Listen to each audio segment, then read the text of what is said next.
Yeah, dude. So without further ado, the first guest of Silent Warriors. We've had many guests lined up, but it's been so hard to sync schedules.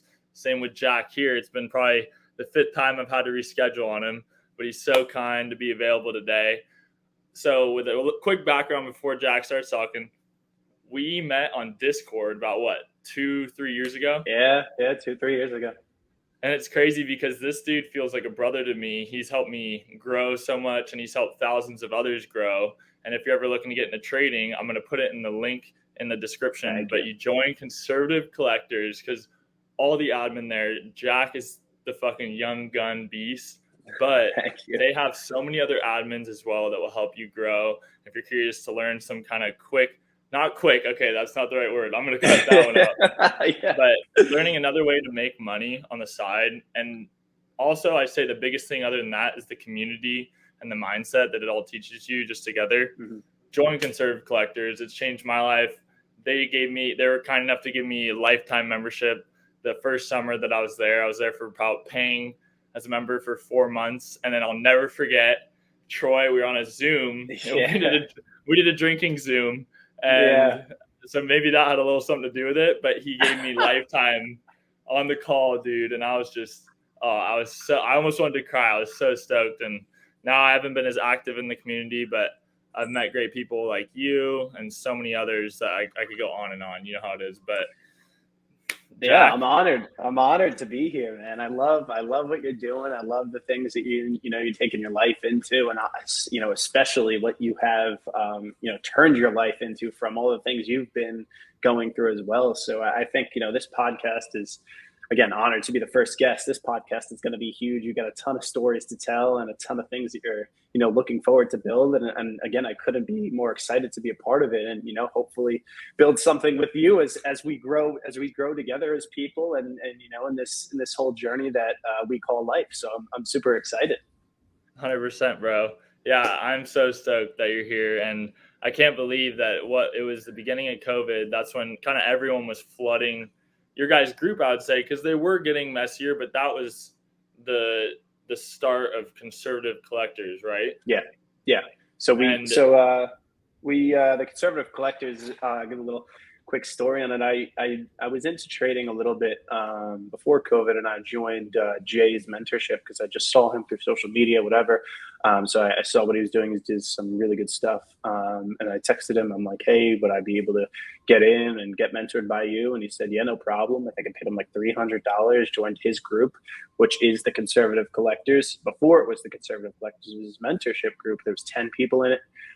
As time went on and I started to learn more, I texted him again. I'm like, dude, we've got a lot of knowledge now, and we're starting to see, some groups are a little bit messy. Let's take over and let's, show people how to do it the right way, how to, get educated yourself. And, ever since then in COVID, we started, and it's just been a crazy experience, to say the least. Lots of ups and downs, but been blessed to meet some of the people that I've met, including you.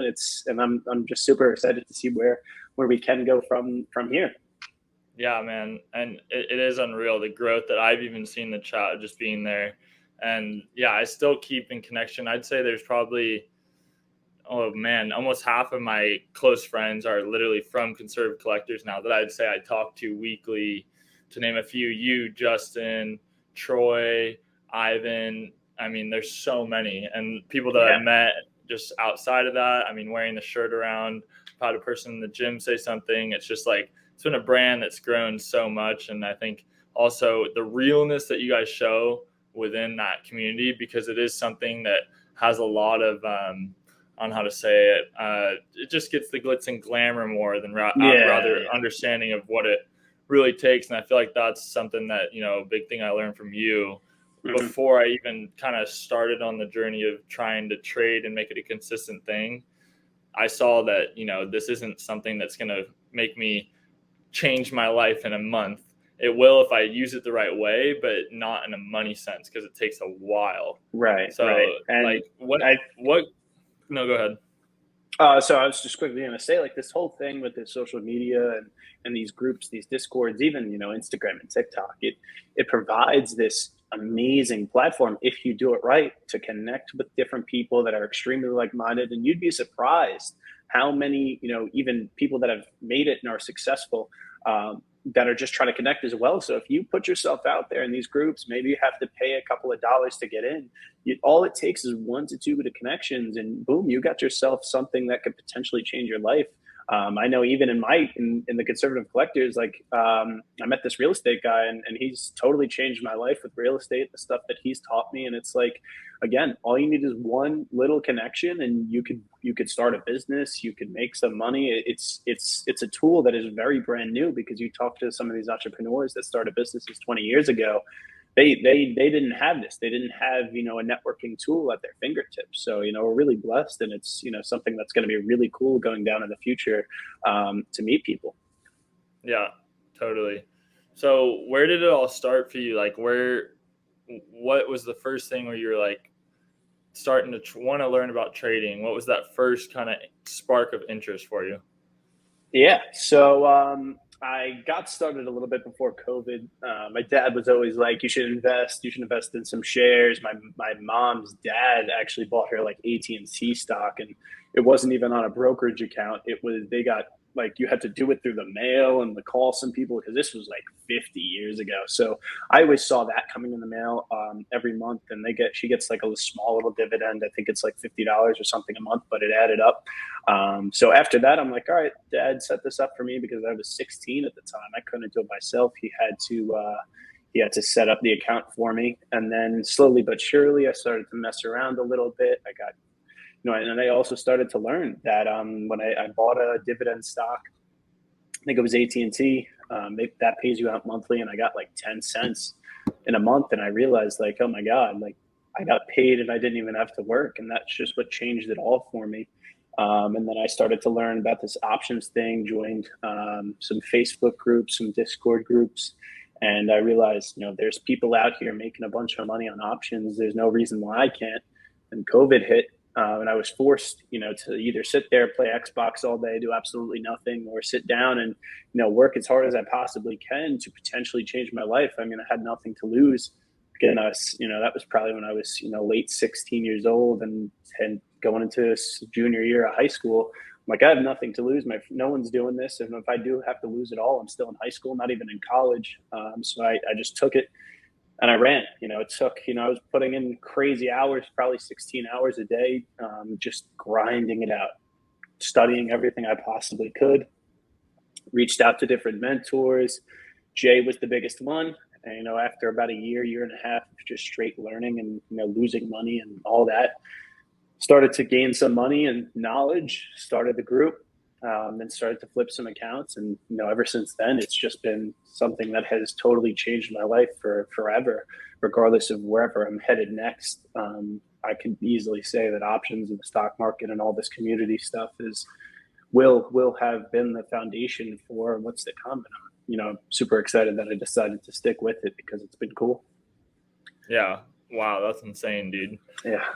So I want to touch on another part before we move on. What was it like at the end of high school, being so focused on that, when, like normal people at the end of junior year and senior year of high school, they're kind of definitely not locking in on something like that. So what was it like kind of in the social aspect of life for you? Yeah, it's a great question. Something I really don't, talk about much, because it was hard. But again, luckily I was, blessed.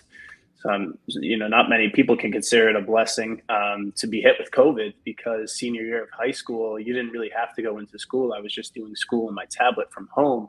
So I just literally decided to not go into school senior year, and, just say I was scared of COVID. But the reality was, I wasn't showing up to school. I was just studying stocks, working on the conservative collectors business and all that stuff.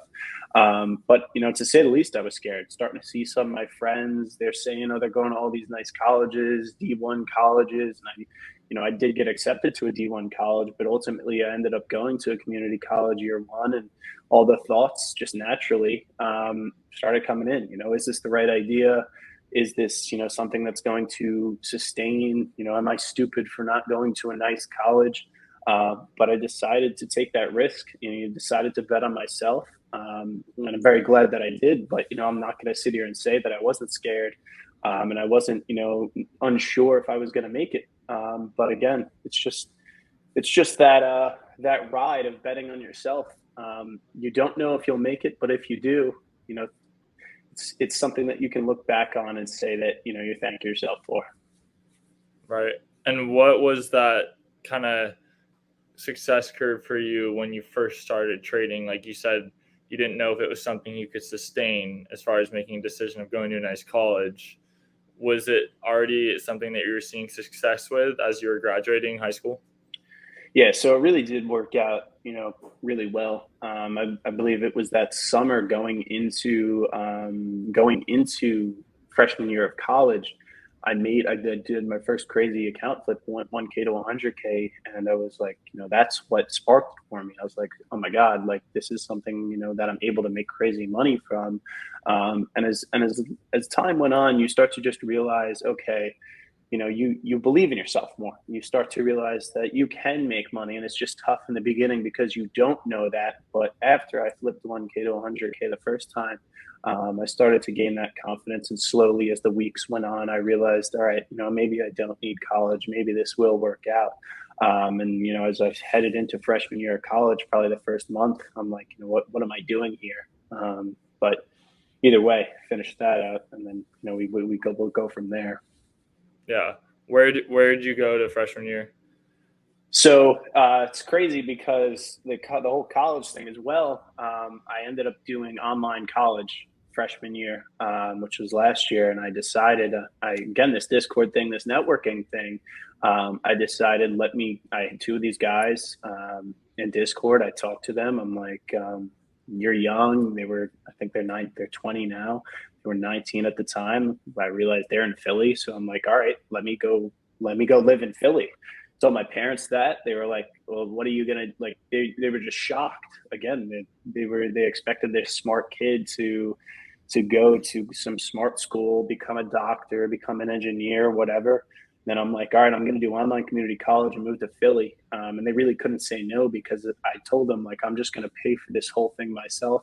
I'm going to move out on my own dime. I'm going to pay for all of it on my own dime, pay for college, everything on my own. They didn't give me any money for college. And I'm like, all right, I got this. Now I'm into it. So I did that year one online, and then left Philly because I realized I just want to travel and meet a bunch of people. I don't want to, pay rent. Moved back into the parents' house this year. Dropped out of college, and I've just been on the road, traveling, meeting people, and probably next year or the year after, I'll settle down, buy something. But might as well take advantage of the free rent while I can, because why not? It's not like any of my other friends are buying houses there in their sophomore year of college. Yeah, you got to take advantage of it, dude. It's a smart thing to do. So where are you now? You're in Miami?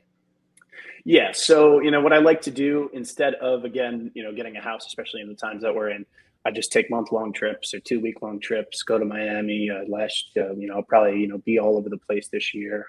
Who knows, overseas or whatever. But yeah, I like to go to Miami a lot, meeting a ton of people here, a ton of really, really huge entrepreneurs, marketers that, can connect you with people. And it's things like that where, I don't mind doing that. And I have the freedom to do that, which is, I think, the biggest thing of betting on yourself is, all right, I'm going to pack my stuff up and move to Miami for a month. It's something that I couldn't do with a job. And that's what I'm doing now, and just probably going to be doing this for the next year or so. Continuing to meet people. If someone wants to meet, all right, I'm out, I'll fly out. And that's been the theme for the past year and a half or so. Yeah. Damn, bro. And I can't believe, I don't think we've even touched on this. How old are you? I'm 19 now, yeah. 19. And dude, I even feel with just going through swimming in college, that was kind of the normal path, blah, blah, blah. But then even the last couple of months of taking a semi-different path, just what it's like with your family or whatever, your friends, a lot of your friends from who you grew up with is the big thing. But you did that all so fast. You ripped off that Band-Aid at once. What was it like? I'll touch on the first question. What was it like with your parents? Because I know you said they didn't support you or as far as money wise and stuff, but I know there's more to it. How long was that? How hard was that? Because that's very hard mentally, I'm assuming. Yeah, it was rough. And they've always been supportive, and I kind of started to see, like, I never really told them because they don't understand. Again, all of my family came from the traditional go to a 9 to 5. Everyone has a 9 to 5, and I'm not going to sit here and say that I grew up poor, but we definitely didn't have everything in the world, and I just saw that. I saw that my mom has 2 jobs, my dad has 2 jobs, and I'm sitting there, and I'm like, I told them, I straight up told them, I'm like, you guys work 2 jobs. You're telling me to go to college. You went to college. Is this the life that you want me to live? And they said, well, what's the other option? They don't know that there's other options out there. So I told them, and they started again to realize that, all right, I'm doing some business stuff. So they kind of a little bit expected it. And then when I straight up just told them, all right, I'm moving to Philly, and they couldn't really say no. That's what I realized. Your parents can't really tell you no if they're not paying for anything for you. They can really control you when they're paying for you, but I have the ability to move, and I'm grateful to be able to live wherever I want because I can pay for it. So they were just forced to support me, and if they didn't support me, I was going to go anyways. And I don't think that they wanted to lose our relationship, which I'm again grateful for. So after they realized that this was the path that I wanted to take, they became okay with it. But it was a rough couple of months. It was rough to tell the family, but I'm just trying to show them that this was the right idea because I think it is. Right. And do you have any siblings? Yeah. So that's the biggest thing. I have 3 younger siblings. I'm the oldest, and I want to show them because we've had a rough childhood. Definitely wasn't anything nice. We've had tough family issues and stuff like that. So I want to show them there's other ways. They may not know it now because they're all young. The oldest one is going to be a senior, but he has slight autism now. But he doesn't really understand that mentally. And my younger ones, they're in middle school. So they, again, don't really understand it. But I hope that they get to see, like, okay, there's other ways, instead of struggling financially or coming home, seeing our parents yelling at each other over finances. I just, that's the goal now, is to show them, that you can make it if, outside of college, and you can make it doing stuff that you really like. Right. And what was it? You graduated in 2020? 2021. Yeah. 2021. And then now, okay. And how many different places would you say you've been since you graduated and then now today? Oh, I see your story, man, and it's making me want to get to Miami and be on a jet ski. Yeah. I've only been internationally post high school graduation to Dubai. I went for my birthday. That was an amazing experience, a very tiring one, but an amazing experience. And then I've basically been all over America. I've been to Michigan, been to Florida multiple times. So I love it here. I've been to Cali, been to Philly, been to Delaware, been upstate. I've just tried to travel everywhere that's like a cool place. And then now the goal is probably to just go everywhere internationally. Now that COVID's lifting, I want to go ski the Alps, go to Bali, go to Fiji, go to Australia, just travel the world, really before I'm 21. And then there'll be nothing else to do. And I guess I'll just live on an island or something and disconnect from reality. Yeah, you've been everywhere except Santa Barbara. No, we'll be meeting up in a couple of months anyway. So, dude, yeah, no, we will. It's all good. So, yeah. Okay, where's the group at today? Like, with Conservative Collectors, you guys have grown so much. How do you take a group that big and, like, what's your vision for it now? Yeah, so obviously, we've grown from 0 to 5,000 members in 2 years, so a little over 2 years now, and it's been a crazy grind. Just like any other business, it's had a lot of ups, a lot of downs, a lot of arguments, a lot of good times. Mm-hmm. But it's something that we're trying to push forward, and it's very tough. We're in a recession now. But we're trying to continue to innovate and try to change the whole trading platform game. And because it's a lot of the flashy stuff, it's a lot of, if you don't make 100,000 in a day, you're horrible, stuff like that. So we're trying to change that. And I think we're just going to try to keep pushing forward with the education and showing people, that it takes time and just giving them the whole reality of it. And that's always been my message. I don't try to show the money that I make. I show them, what was the process, because it's a very, very hard when you are starting trading that, you're sitting there like you're losing money and you're like, why am I losing money? This guy told me I'll make 20K in the first month. So I tell them that it's, it's hard. It'll take you a year or two, but looking forward in the future for the Conservative Collectors, who knows? Yeah, I would ideally want to, in a year or two, maybe get like a big studio or something and host some events, have people come out there. But there's definitely some big ideas floating around. We'll just see where it takes us for now. But there's nothing really set in stone. We'll get to talking about that in a couple of months or so, I'm sure. Yeah, that's crazy, man. Just seeing, even because it was big when I joined, even, but then since then it was like, I think I was right after the takeoff. You're like an OG there. I am, bro. It's actually crazy. Because it was. I mean, my journey was starting kind of at TCX, kind of where everyone started almost. Yeah, right? That started there too. That's where you meet everyone. That was crazy. Yeah, I think the biggest thing with those is you still have to be careful no matter which one you're in. It's just the noise. You really have to put the blockers on, because people see, like, they know your story, and a lot of people focus on the end of it, and then they see the signals that you guys are to give them, and they're like, okay, boom, boom, that's it. Where's it at? Like, it's so much more than that. So that kind of brings me to my next question. How have you handled the stress of having to, people kind of feeling that you have to give them signals to get in a trade so that they'll make money, and they just expect like kind of to be fed. So touch on that. Yeah, it's tough. It's very tough, and that's part of the downs that I mean that nobody really talks about, because they just think, I'm paying you, I should be receiving money in the form of stock signals, and it's like, I wish I could move the market every single day so it goes straight up and we all make $1 million in 10 seconds. But especially when you're first learning the stock market, nobody understands that, and it's it's just stressful every day, because it's not my money. It's the hundreds of people that enter the signal with me. So if I lose 20%, I'm not losing my 20%. I'm losing hundreds of people's money, and it's stressful. But it's without that pressure that you're not going to be able to go anywhere. So it's definitely helped me get to that next level, that pressure. But to say the least, it is very, very hard. You get little nasty DMs. It's a very childish community, to say the least. Like, it's, now, why aren't you signaling? Why did I lose money? And people don't understand. Like, even the greatest investors of all time lose money, and they just expect every single time to make money. And you see it. Like, people just leave the group if you give them one bad signal, and people join the group off of one good signal. It's just the way this culture is now. It's crazy. People just chase the quick money. It's sad. No one wants to sit down for a year or two, grind it out. They want to make 100,000 tomorrow, but it's not the way. It'll never work that way. Yeah. And your guys' social media kind of has painted that so well. I think it just differentiates so much from other kind of trading socials. Is just a lot of screenshots of gains that have happened.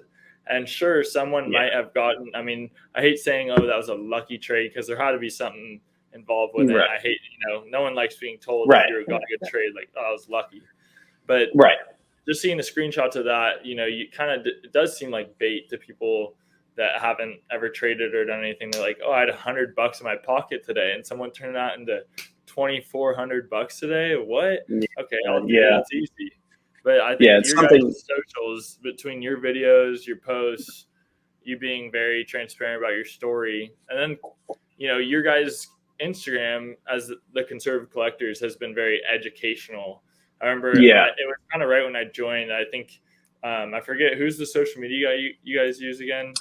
This guy, his name is John Playoffs. I forgot his last name, but his name's Playoffs. He's a beast. I love it. Yeah, Playoffs, man. Yeah, your socials are great. Again, they'll be below, and just follow them. You won't regret it, because this will bring me into my next question. I think the most I've gotten from the group in general is I always know the tool of trading and stuff, but it taught me so much about my life and stuff, because your behaviors just become what you're doing on the screen. And it shows in your P&L, and you really kind of look back and look at yourself. So, like, how much has that paralleled to, like, how fast you've grown up in life? Because until I've said, how old are you, Jack, in this, I'm sure people thought you were 25 to 30. Yeah. And that's, that's something that I try to, tell people. I try to tell people, stop following people word for word. Stop, strictly copying people's plays. Stop taking 1K challenge accounts. I'm not hosting these 1K challenge accounts. I've said it multiple times. Like, no one has ever followed someone step by step and turned 1K to 100K. Majority of the stuff you see on the stock market, communities or whatever. It's just quick marketing. And that's something that I try to tell the team. I'm like, whatever we post just needs to be straight education. Maybe it won't give us, as many members as someone who's, posting just 100K profits and this and that. But it's that long run reputation that we're trying to build. But outside of that, it's trading is something that will teach you immediately, what's going wrong. If you blow your account, it's 9 out of 10 times you blow your account in a day, it's because you're greedy. Why are you greedy?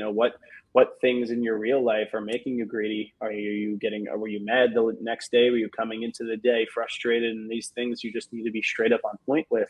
And to, again, get to that next level in my own trading, I had to tap into my emotions and realize, you just got to let everything go. That's been the thing that's totally switched for me, is everything that happens in the past. If, I go through a breakup, or, someone says something mean to me, it's like, does that affect my future? If it doesn't, 90% of the time it doesn't.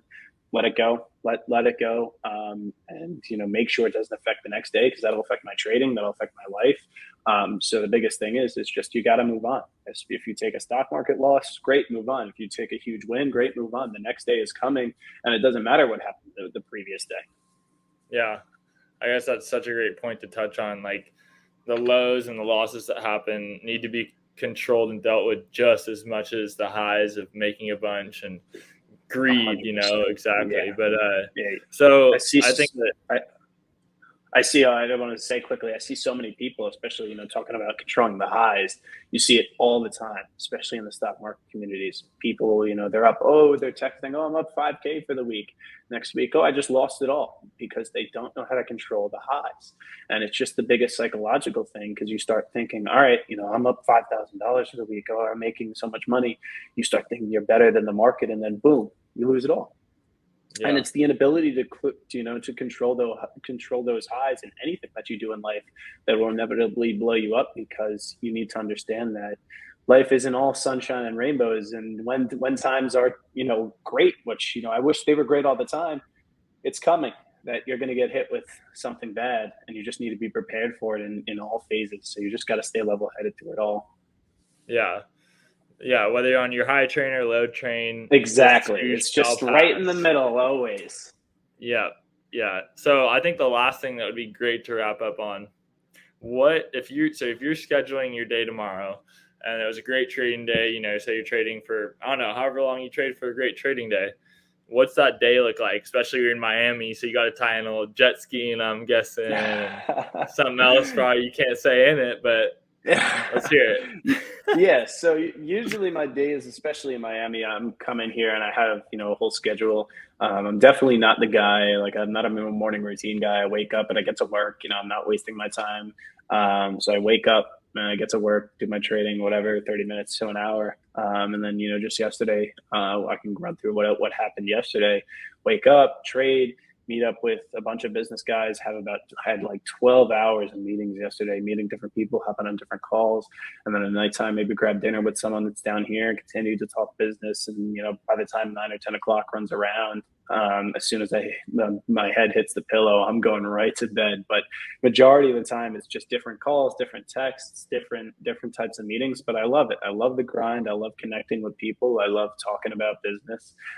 It's what makes this whole thing fun. You can connect with different people at any different time, but to say the least, it's tiring. It's very, very tiring. But still fun. Bro, you didn't even. Come on. You didn't even touch. I know. I'm trying to keep it professional here. I'm not talking.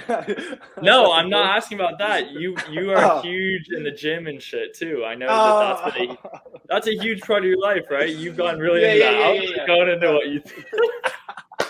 I thought you were talking about how I make time for the clubs. Yeah, no. No, yeah, that's totally true. Yeah, I try to always. I'm in the gym 6 times a day, and that's something that has 100% helped me with the stock market. Just going there, and that's my outlet. I feel like everyone has their own outlet. Just going lifting some crazy weights. Been lifting for like 4 years now, and outside of that being a very nice outlet for me, I can lift crazy heavy weight and it doesn't affect anyone. I'll let all my anger out. Something that has really helped my trading and understanding that I could make it in trading was that foundation that I built in bodybuilding. I started bodybuilding, I think, in 10th grade, maybe even freshman year. It took me about a year and a half. I wasn't seeing any results. I was 140 pounds. I was, 6'3", 140 pounds, so super, super skinny. And about a year and a half, I'm just lifting. I'm in the gym every single day. I'm like, why isn't this working? My friends are making fun of me. You're so skinny. You never amount to anything. Why are you in the gym? It's just a waste. And then I just stuck with it. I don't know why I stuck with it. But I eventually figured out you got to start eating, and I've been lifting ever since. And then I started to see my friends, they say, oh, you're doing a good job. You're making good gains. And I'm starting to, build up that confidence myself. Like, this can work if you stick with it. If you stick with anything long enough, it will work. And, the same people that were saying bad things about you when you started are going to be the same people saying, oh, wow, how'd you do it? How do you get in the gym? How do you gain muscle? And it's the same thing with anything else, business and trading. I didn't make any money the first year and a half. And my friends didn't know about it, so they didn't say anything. But that's what kept me going. I realized if I can change my body, if I can gain 100 pounds in muscle or whatever, I can do the same thing. I can change my bank account from $2,000 to whatever it is now. There's no reason why. It's just the same discipline. I feel like everyone needs that initial discipline, whatever they do in their life, of showing up every single day. Bodybuilding is the greatest thing because you have to show up every single day, whether you're eating, whether you're training, to maintain that. And it's the same thing in trading. Show up every single day, whether you lose money, whether you gain money, and put in that effort. And eventually it's just almost inevitable that you're going to succeed. But, it could be a year, it could be 2 years or 3 years, but it will come.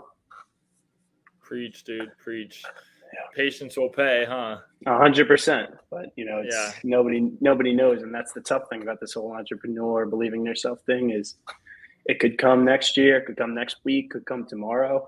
It's the uncertainties that's what makes people quit. But it's again, those uncertainties that make it fun. You never know what's going to come every single day. Yeah, totally. What would you say to someone if they're, at that lowest point where they think that it can't get any lower of that journey, no matter what it is, just say, pursuing whatever they want entrepreneur wise? Yeah, it's a good question. I feel like, two things. There's someone out there, unless you're inventing a car or doing something crazy, or you're Elon Musk trying to do crazy things. Majority of the things that people are doing have been done before. So, number one would be just look at the people who have done it. Don't act like they haven't been through crazy lows. They just stuck with it. So understand that you can become that person who is successful in whatever field you're doing. And number two is, what happens if you quit? What's the other option? Where are you going to go? Are you just going to, you're going to be known as a quitter? Like, is what else are you going to do? Are you going to fall into a job that you don't like? Are you going to, conform to what your parents wanted you to do? Like, what is the second option? And 9 out of 10 times, there's no plan B. And that, quickly, I wanted to talk about like that whole college thing. I feel like people go to college because they just, want that plan B because they don't believe in themselves. That's why I dropped out. I realized I'm in college because I don't believe in myself. I think that, maybe there's a chance that I gotta fall back, maybe I gotta get a job. And I realized, well, no, I'm just going to put all this effort into it. There's going to be no plan B here. And if I fail, then great. I'm going to find a way to get myself back up once again and, take it to that next level, because there is no, what if I fail? I go get a job. I'm going and I'm going to push harder. If I go to zero again, great. I'll take it back to 100. Let's go, dude. You fired me up. You inspire me every day, and I wouldn't have probably seen the vision of doing something else other than the norm if I hadn't have met the group, met you specifically, especially yeah, man, you've changed a lot of people's lives. I hope you know that. Thank you. And I'm privileged for you to come on here and share your story. Yeah, thank you, man. And I'm super, super excited to be on here, and I can't wait to see where this thing goes, where the events that you're probably going to host go, and all the crazy things that you're going to do. And to say the least, I would love to be a part of it going on in the future. Like I said, we'll meet up at events, we'll meet up, and we'll do some crazy things. But this is literally the beginning, number one. So let's see where number 100's at. I'm super excited for that. Let's go. You'll be the 100th guest. We'll have you on there. You heard there it we first. go.